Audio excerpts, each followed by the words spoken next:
Di dalam Al-Mu'minun ayat yang ke-117 ini, Allah Subhanahu wa taala memberikan kepada kita beberapa pelajaran penting.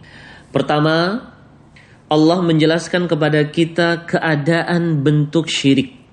Ini dicatat. Allah mengatakan, "Wa may yad'u ma'allahi ilahan akhar." Siapa yang berdoa bersama dengan Allah, Tuhan yang lain. Artinya bagaimana?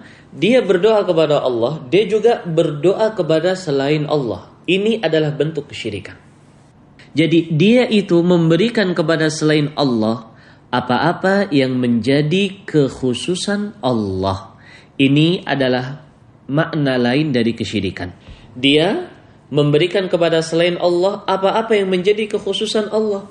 Sekarang apa yang menjadi kekhususan Allah contohnya? Pertama, contohnya misalnya memberikan rezeki. Ini kekhususan Allah.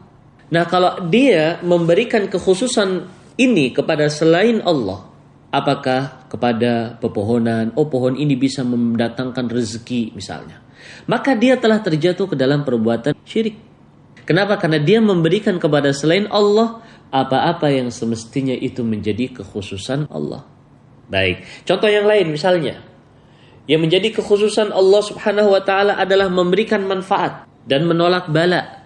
Kemudian datang seseorang, kemudian dia menjadikan batu ataukah orang yang sudah mati atau jin ataukah yang lain-lainnya sebagai benda yang bisa memberikan manfaat dan menolak bala, maka dia telah terjatuh ke dalam perbuatan syirik.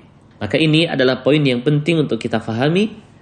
Seorang yang dia memberikan kepada selain Allah apa-apa yang menjadi kekhususan Allah, maka dia telah terjatuh ke dalam perbuatan syirik.